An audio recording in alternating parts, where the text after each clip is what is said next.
Hey everyone, Dr. Joanne here. Welcome to this video on responsibility. The current group of women that I'm working with right now on mindset issues, as we're cleaning up and healing our anger and healing our relationships and our bodies, responsibility has been showing up a lot as resistance. So I want to come out here and explain this to help my current clients. Plus, it's just good information for anybody exploring mindset work. We have to address the word and the term responsibility. So let's look at this in a different way. And if you like this content, be sure to hit the like button, subscribe to my channel, share this out with others who might benefit from this as well. But let's get right to it. So responsibility, is it a burden or an opportunity? Most people's current definition of responsibility is that it feels like a chore. It feels heavy, like a burden. It feels like more work. It feels like more things to do, not enough time, sucks the energy or life out of me. Feeling forced to do things I don't want to do. Feeling resentful that I have to do things for others, yet no one does anything for me. So our current definition of responsibility just has this heavy energy that just kind of sucks the life out of us. Now let's consider a new definition, a different definition. Maybe let's try this on for size. How about for responsibility, it's my ability to respond in a healthy, vibrant way that reflects my needs, wants, and desires. My ability to respond in a healthier way that works for me instead of against me. You see, we all have goals and desires. We want to feel better. We want to heal. We want peace. We want joy. We want vitality and well-being. We might also want a better relationship, better job, more money, things like that. But we are afraid. We don't feel safe. We're already drained from doing too much for others, or drained from doing things day in and day out that we don't want to do. We haven't been honoring our own guidance system. And now we are in this freeze mode. We shut our energy down. We shut ourselves down. We are drained, we're exhausted, and we can't take on one more thing. We can't take on any more responsibility. If this resonates with you, then I invite you to go deeper. Let's explore your gap. And your gap is that place between where you are now and where you want to be. So where you are currently and where you want to go, there's this in-between stage that we can refer to as the gap. We want to discover the stories you created in this gap. And we want to consider, are these stories keeping you stuck? And if so, can you change these stories? You can, but are you willing to change these stories? You have to start thinking about, at the time you made some stories up to explain things that happened to you, especially as children. When we're really young, we don't understand, we don't have all the information. But so we make up an explanation for something. So at the time that you made up stories or explanations, you had different information then. You made up a story that seemed to explain what was happening.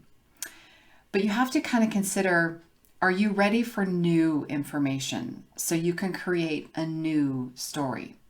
And can you stop listening to your ego mind, that negative Nelly in your head? And your mind has a lot of questions, but no answers and no guidance. You don't go to your mind for your answers or your guidance. So instead, can you begin listening to and honoring your body? Because here's the deal. If you can learn to listen to the messages of your inner guidance and the messages that come through your body, you are going to just sail through all of this mindset work and heal your body, heal your emotions, heal your relationships. It's worth it, but you've got to start shifting the gears. You've got to stop listening to that ego mind and start listening to the messages of your inner guidance and your body. So here's some great questions to ask yourself. The biggest one is, do I feel great? Do I feel great? If yes, good. Carry on with whatever you are doing. It's working for you. But if you don't feel great, let's go a little bit deeper. One, am I just tired? Did I do too much? Do I need to rest and recharge my batteries? Or am I burned out and exhausted from doing something that I really don't want to do, but I feel like I have to do it? Or was I guilted into doing something for someone? Am I burned out and exhausted from trying to keep up with everyone else, even though I know I don't have the energy to do so? Or maybe I don't feel great because I'm miserable, angry, worried, fearful, frustrated, irritated, depressed, anxious. Am I feeling any of those emotions? Or am I not feeling great because my incessant thoughts keep me awake at night, so I'm not getting good sleep? Is my life chaotic? Is there drama every time I turn around? So these are important questions. Do I feel great? Yes, carry on with what I'm doing. No, we've got to go deeper and uncover, why don't I feel great? It's usually one or many of those questions that I just asked. So how do you find your answers that are perfect for you, for your next step, or how to feel better, how to feel great? The first thing, how to find your own answers, is you've got to know and honor your energy blueprint. And in the work that I do with women, I just started using human design, which is a great way to know your own energy blueprint. So it tells you how to manage your energy. You know when enough is enough. You know if you are designed to have a lot of sustainable energy, or if you are here to support others. And human design also gives you your strategy, your life strategy, how to make things happen in your life that you came here to do or to accomplish. And this human design also gives you your inner authority, or how to make your best decisions. And hint, again, it's never your mind. Overthinking and overanalyzing lead to your worst decisions. So finding your answers is about honoring your own energy blueprint. It's also about becoming aware of your patterns. So your thoughts, your beliefs, your stories, your emotions, your knee-jerk responses, your learned or conditioned patterns of behavior. You've got to become aware of them. So are your current patterns supporting or blocking you from living your best life?